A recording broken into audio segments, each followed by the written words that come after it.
नमस्कार, राम राम सा साथियों। एक बार फिर से आपका कृषि ज्ञान यूट्यूब चैनल में स्वागत है। साथियों, आज के इस वीडियो में बात करेंगे कि सोयाबीन में साथियों इस समय फूल आ रहे हैं।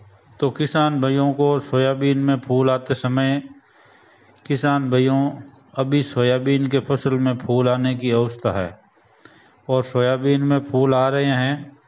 किसी किसान भाई के सोयाबीन में 5-10% फूल आना शुरू हुआ है और कई खेतों में आधे से ज़्यादा फूल आ गए हैं। लेकिन इस समय सोयाबीन को लेकर किसानों के अलग अलग मन में प्रश्न उठ रहे हैं कि कई किसानों के प्रश्न होते हैं कि सोयाबीन में दूसरा खरपतवार उग गया है, तो इस समय सोयाबीन में खरपतवार के लिए कौन सी दवाई डालें। और सोयाबीन की हाइट कम हुई है यानी पैदावार कम हुई है और सोयाबीन में फूल ज़्यादा नहीं आए हैं, फूलों की संख्या बढ़ाने के लिए कौन सी दवाई डालें। ये सभी प्रश्न किसानों के मन में आ रहे हैं। इन सवालों को किसान भाइयों खुलकर आप बता नहीं सकते। और देखिए, अगर आपकी सोयाबीन की फसल में कोई समस्या हो तो साथियों आप इस वीडियो को लास्ट तक ज़रूर देखें और कमेंट में लिखकर हमें बताएं कि ये हमारी समस्या है। तो साथियों, कमेंट आप करोगे तभी हमें पता चलेगा कि सोयाबीन में ये समस्या आ रही है। अब बात करते हैं कि सोयाबीन के मुख्य बात की। तो जब आपकी सोयाबीन में फूल आना शुरू होते हैं उस समय सबसे पहले आपको सोयाबीन की फसल में खरपतवार नाशी दवाई का छिड़काव नहीं करना है। ये गलती बहुत सारे भाई करते हैं कि सोयाबीन में फूल आ रहा है और खरपतवार हो गई तो खरपतवार के लिए खरपतवार दवाई का छिड़काव कर देते हैं। तो साथियों ऐसा नहीं करना है, क्योंकि ये खरपतवार नाशी दवाई इस समय सोयाबीन में फूलों की संख्या कम हो जाएगी, यानी सोयाबीन की फसल में फूल झड़ते हैं और झड़ जाएंगे। तो आपको सोयाबीन की फसल में दोबारा खरपतवार हो जाए तो आप हाथ से निराई गुड़ाई करें, खरपतवार दवाई का छिड़काव नहीं करें। किसान भाई को जानकारी कम होने के कारण ये गलती कर देते हैं और अक्सर ऐसा ही होता है।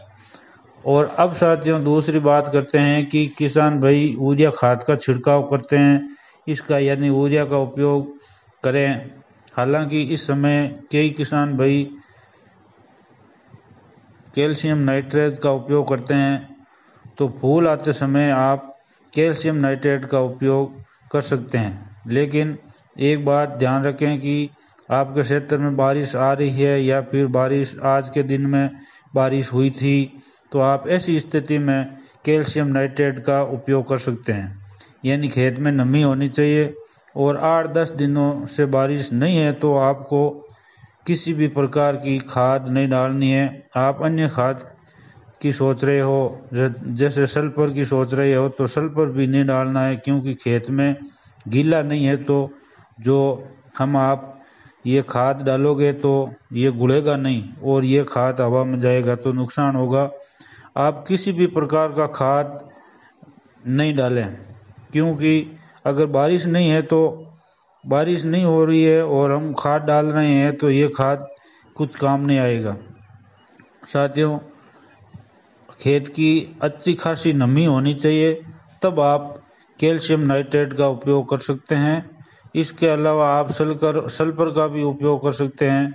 किसान भाई सल्फर का उपयोग करते हो तो आप सल्फर पाउडर का भी ले सकते हो और वो दानादार भी ले सकते हो। आप दानेदार वाला सल्फर ले रहे हो तो आपको अच्छा रिजल्ट देखने को मिलेगा। इसको खेत में डालने की आसानी होगी और आप सल्फर दानादार वाली लिए तो कैल्शियम नाइट्रेट के साथ में मिलाकर तुरंत अपने खेत में छिड़काव कर दें। और मैं एक बार फिर से कहूँगा कि आपके क्षेत्र में बरसात हुई है उसी स्थिति में खाद का उपयोग करें। और इसके अलावा बहुत सारे किसान भाइयों का सवाल है कि हमारे फसल में कीट ज़्यादा लग रहे हैं। तो आपके सोयाबीन की फसल में यदि 10-15% फूल आ रहे हैं, इस स्थिति में आप कीटनाशक और फंगिसाइड का स्प्रे कर सकते हैं।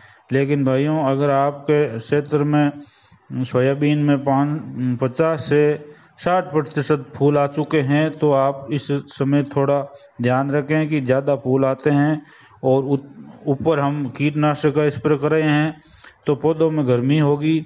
और अगर हम सिस्टमेटिक दवाई का उपयोग करते हैं तो पौधा जहरीला होगा और ये सिस्टमेटिक दवाई आपके ये नमी नहीं होने के कारण ये नुकसान करेगी, यानी फूल झड़ने की समस्या ज़्यादा देखने को मिलेगी। तो आप 10-15% फूल आ रहे हो, ऐसी स्थिति में ही आप स्प्रे कर दें। रही बात आप एनपिक 05234 की, तो कई किसान भाइयों का एनपिक 05234 का सवाल है कि इसका स्प्रे से क्या फ़ायदा होगा। तो देखिए 05234 को आप किसी भी फंगिसाइड के साथ में मिलाकर स्प्रे कर सकते हैं।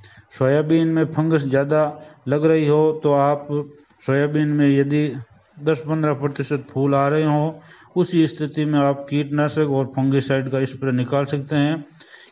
किसान भाइयों, यदि आपके सोयाबीन में 50-60% फूल आ रहे हों तो आप थोड़ा कीटनाशक का स्प्रे करते समय थोड़ा ध्यान रखें।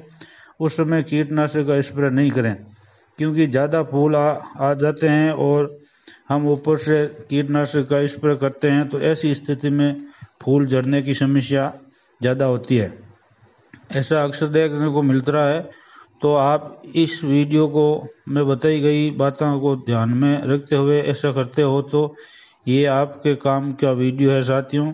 अगर आपको वीडियो पसंद आया हो तो वीडियो को लाइक करें और वीडियो को अपने किसान भाइयों के साथ आगे ज़्यादा से ज़्यादा शेयर का बटन दबाकर शेयर करें। और हमेशा नई जानकारी के लिए आपका पसंद का चैनल कृषि ज्ञान को सब्सक्राइब करें। धन्यवाद। जय हिंद। राम राम सा नमस्कार। आपसे फिर मिलेंगे एक नए वीडियो के साथ।